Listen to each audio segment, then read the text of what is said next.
पहले हम कुछ थ्योरेटिकल पोर्शन करने जा रहे हैं। Now our next topic is what is fluid. Fluid क्या होता है? FLUID fluid. तो फ्लूइड क्या होता है? एनी सब्सटेंस, कोई भी substance which have tendency to flow, any substance which can flow under the action of external force. यानी वो सब्सटेंस या वो भी कोई भी चीज जब किसी चीज के ऊपर एक फोर्स लगाया जाए और फोर्स लगने के कारण वो बहना शुरू कर दे, अगर वो फ्लो करना शुरू कर दे, तो such type of substance is called fluid. ठीक है। For example pressure, for example gas and liquids.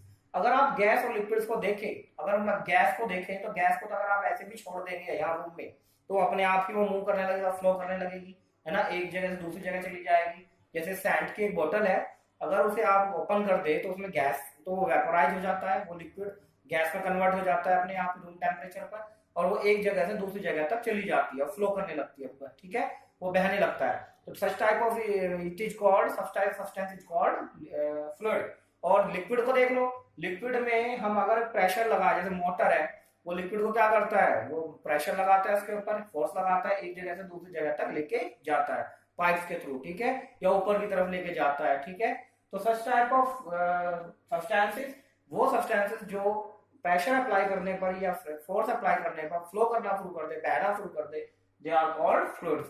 For example which can flow. ठीक है, those substances which can flow under the action of force.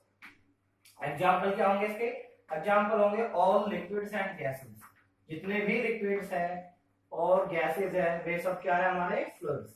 ठीक है, they are all called solids. Fluid नहीं होते, क्यों? क्योंकि सॉलिड्स को आप कितना ही फोर्स लगा लीजिए वो फ्लो नहीं करते, वे बहना शुरू नहीं करेंगे। ठीक है, इसलिए हम सॉलिड्स को कैटेगरी में नहीं करते फ्लूइड्स की। अब फ्लूइड्स के ऊपर एक पास्कल्स लॉ, एक पास्कल साइंटिस्ट का नाम था, उन्होंने एक लॉ बनाया अपने नाम से जिसे कहते हैं pascal law. This pascal law is valid only for the fluids. Fluids के लिए ही एप्लीकेबल है। क्या कहता है पास्कल लॉ, जो कि हमारा नेक्स्ट टॉपिक है? पास्कल्स लॉ ये कहता है कि अगर हमारे पास एक एनक्लोज्ड फ्लूइड है, एनक्लोज्ड का मतलब होता है बंद। ठीक है, एनक्लोज्ड फ्लूइड, और उस एनक्लोज्ड फ्लूइड के ऊपर अगर आप प्रेशर एक्सर्ट करें, ठीक है, अगर आप प्रेशर एक्सर्ट करें, when a pressure is exerted और applied to an enclosed fluid, तो वो जो प्रेशर होता है वो उस फ्लूइड के हर पार्ट तक ट्रांसफर हो जाता है अनडिमिनिश्ड। अनडिमिनिश्ड मतलब बिना खत्म हुए। यानी अगर मैं मान लीजिए इस ये कंटेनर है या कोई एक बैलून समझ लीजिए, बैलून भी एक तरह का कंटेनर ही हो गया, इसके अंदर हमने वाटर रखा है। ठीक है, दिस इज वाटर। ठीक है, this is balloon with water, balloon with water. तो ये बैलून जो है, जो वाटर से भरा हुआ है, ये कंटेनर मान लीजिए एनक्लोज्ड फ्लूइड है, इसके अंदर वाटर फ्लूइड है, वो एनक्लोज्ड है, बंद है। मैंने कहीं से मान लीजिए यहाँ प्रेशर एक्सर्ट किया, ठीक है, प्रेशर मैंने यहाँ अप्लाई किया, या चारों तरफ से अप्लाई किया या ऐसे अप्लाई किया, चारों तरफ से भी कर सकते हो। तो जितना भी प्रेशर मान लिया आपने यहाँ अप्लाई किया, सपोज आपने यहाँ प्रेशर अप्लाई किया 50 पास्कल। ठीक है, तो वो 50 पास्कल प्रेशर आपने तो यहाँ अप्लाई किया इस पॉइंट पर, तो वो यहाँ तक अपने आप ट्रांसफर हो जाएगा। जितना प्रेशर यहाँ पर है उतना ही प्रेशर यहाँ पर भी ट्रांसफर हो जाएगा। अगर यहाँ 50 पास्कल है तो यहाँ तक ट्रांसफर होते होते वो यहाँ भी कितना प्रेशर एक्सर्ट होगा, कितना लगेगा इस साइड पर?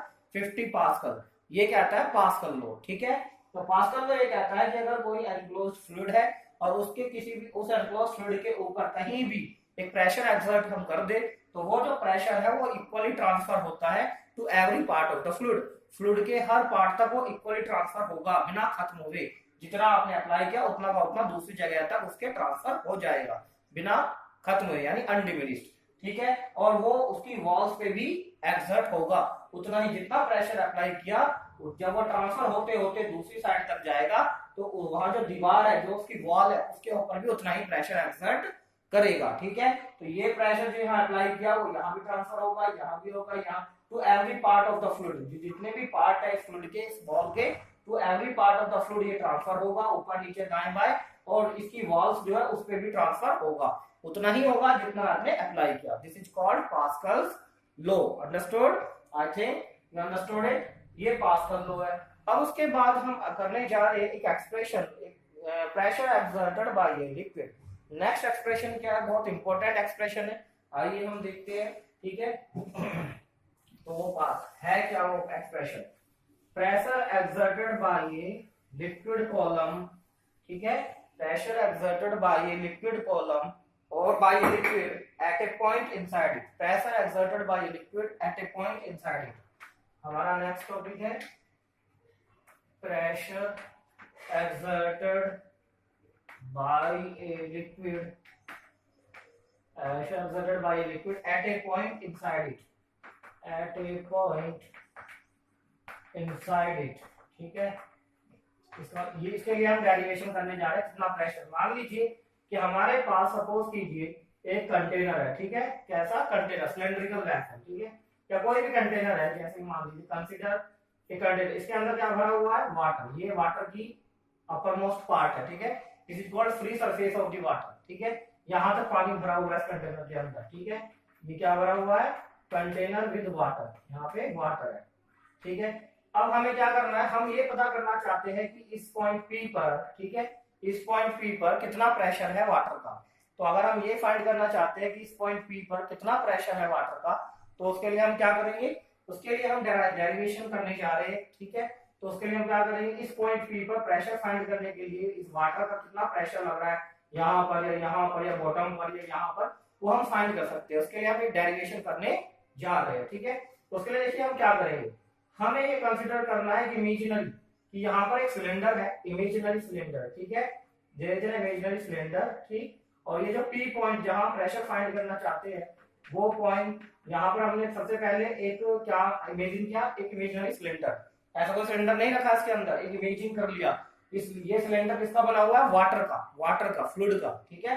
तो वाटर का सिलेंडर है जिसकी जो हाइट लेंथ है वो कितनी है, हाइट मान लीजिए ये लेंथ है L, ठीक है, यहाँ से यहाँ तक, इसके जो ये गोल गोल एरिया है, फेसेस है, इनका एरिया ऑफ क्रॉस सेक्शन जिसे हम कहते हैं वो कितना है A, ये एरिया ऑफ क्रॉस सेक्शन हो गया, जितना ये होगा उतना ही ये भी होगा, area of cross section same है, ठीक है।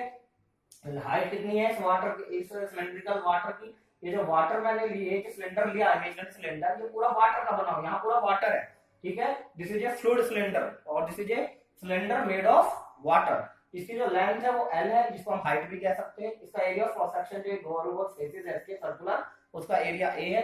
और जो पॉइंट P है जहां मुझे कैलकुलेट करना था प्रेशर, वो पॉइंट P कहां पर है, एट दिस बेस, ये जो सिलेंडर मैंने अज्यूम किया इसके बेस पर। तो यहाँ कितना प्रेशर लग रहा है हमें वो फाइंड करना है वाटर का, ठीक है। तो उसके लिए मैं क्या करूंगा, उसके लिए मुझे क्या करना है, उसके लिए मुझे सबसे पहले क्या करना है, थ्रस्ट निकालना पड़ेगा। तो देखिए क्या करना है, आपको ये अज्यूम करना है कि जो वाटर की सरफेस है, ठीक है, ये केवल यहाँ तक है, यानी ये वाटर की सरफेस इस सिलेंडर के अपर सरफेस को टच कर रहा है। ये हमें अज्यूम करना है कि ये जो वाटर का फ्री सरफेस है ये किसको टच कर रहा है, इस इमेजिनरी सिलेंडर के अपर फेस को, ठीक है, अपर सरफेस को, इस सर्कुलर फेस को, क्रॉस सेक्शन एरिया को टच कर रहा है। केवल इतना वाटर लेवल है इसमें।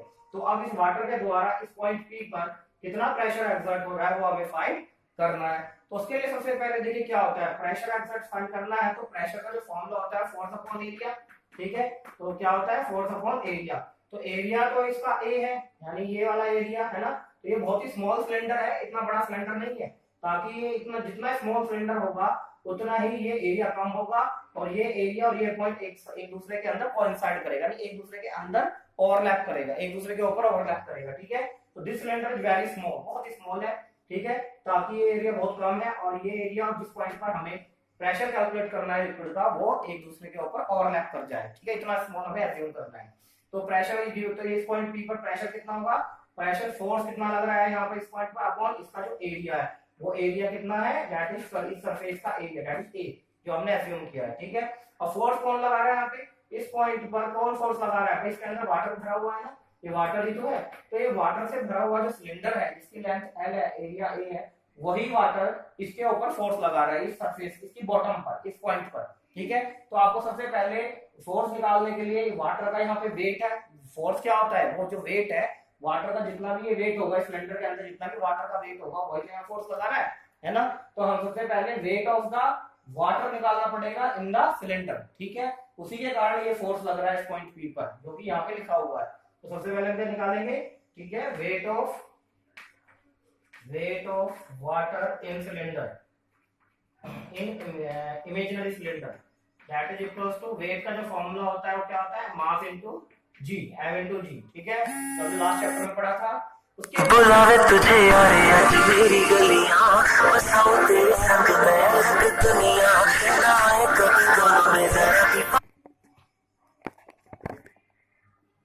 उसके बाद हमें क्या करना है, इसके बाद हमें देखिए क्या करना है, वेट, ये एम इंटू जी हो गया।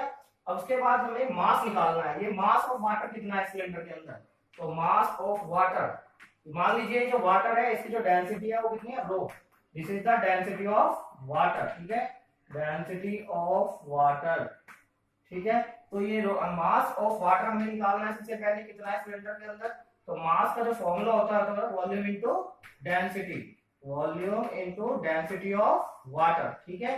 तो ये हो जाएगा, तो वॉल्यूम कितना होगा, वॉल्यूम हमारे पास डायरेक्ट नहीं है कितना वॉल्यूम इसका वाटर के अंदर है, तो वॉल्यूम निकालने के लिए हमें वॉल्यूम ऑफ द सिलेंडर निकालना पड़ेगा, और वॉल्यूम ऑफ द सिलेंडर हमें रेडियस नहीं पता, तो area of cross section into height A into L कर दीजिए, तो ये वॉल्यूम आ जाएगा, ठीक है। तो हमारा वॉल्यूम निकालने का जो है, क्योंकि देखो अगर हमारे पास एक सिलेंडर है, ठीक है, वैसे इसका वॉल्यूम होता है पाई आर स्क्वायर एच, और पाई आर स्क्वायर जो होता है वो ये एरिया होता है क्रॉस सेक्शन एरिया ए, तो ए इंटू एच कर दो, या यहाँ पे एच की जगह एल है, तो वो हमें क्या दे देगा, वॉल्यूम ऑफ द सिलेंडर। तो वाटर का जो मास है उसके निकालने के लिए हम वॉल्यूम, मास का फॉर्मूला होता है वॉल्यूम इनटू डेंसिटी, तो डेंसिटी क्या लेंगे, वाटर की, वाटर भरा हुआ है सिलेंडर के अंदर, density of water, volume of the water निकालेंगे हम, तो वॉल्यूम ऑफ द वाटर किसके बराबर होगा, वॉल्यूम ऑफ सिलेंडर, क्योंकि भरा हुआ है पूरा वॉल्यूम सिलेंडर वाटर से, तो वॉल्यूम ऑफ वाटर को निकालने के लिए वॉल्यूम ऑफ सिलेंडर निकालना है, तो वॉल्यूम ऑफ सिलेंडर होगा ए इंटू एल, ठीक है, area of cross section A है इसका, लेंथ इसकी एल है यानी हाइट, ये तो हो गया वॉल्यूम, ठीक है, ये वॉल्यूम हो गया, और वाटर की डेंसिटी है रो, जो हमने यहाँ सपोज की है, ठीक है। तो ये हो गया मास ऑफ वाटर। अब इसमें मास को हम इसमें पुट करेंगे इस वाली इक्वेशन में, वेट वाली में, तो वेट कितना आ जाएगा, वेट ऑफ वाटर, तो weight of water will be equals to, क्या था, मास m इंटू जी था ना, तो मास कितना निकाला अभी हमने, ये पूरा a into L into rho into G की वैल्यू यहाँ पर, तो ये मास की वैल्यू हो गई इतनी, और ये जी की वैल्यू हो गई, ठीक है। तो ये तो हो गया वेट ऑफ वाटर। तो ये जो वेट ऑफ वाटर यहाँ पे एक्ट है, लग रहा है इसमें डाउनवर्ड डायरेक्शन में, तो वही फोर्स है जो हमें निकालना है इस पॉइंट पी पर, इस पूरे वाटर की वजह से सिलेंडर के अंदर जितना भी वाटर है उसका वेट इस पॉइंट पी पे एक्ट हो रहा है डाउनवर्ड डायरेक्शन में, वही हमारा फोर्स एक्सर्टेड है। तो प्रेशर कितना लग रहा है पॉइंट पी पे, pressure is force exerted upon area, तो फोर्स कितना एक्सर्ट हो रहा है, this one A into L into rho into G divided by area, तो ए से कट जाएगा, तो प्रेशर का फॉर्मूला बन गया जी एच रो जी, या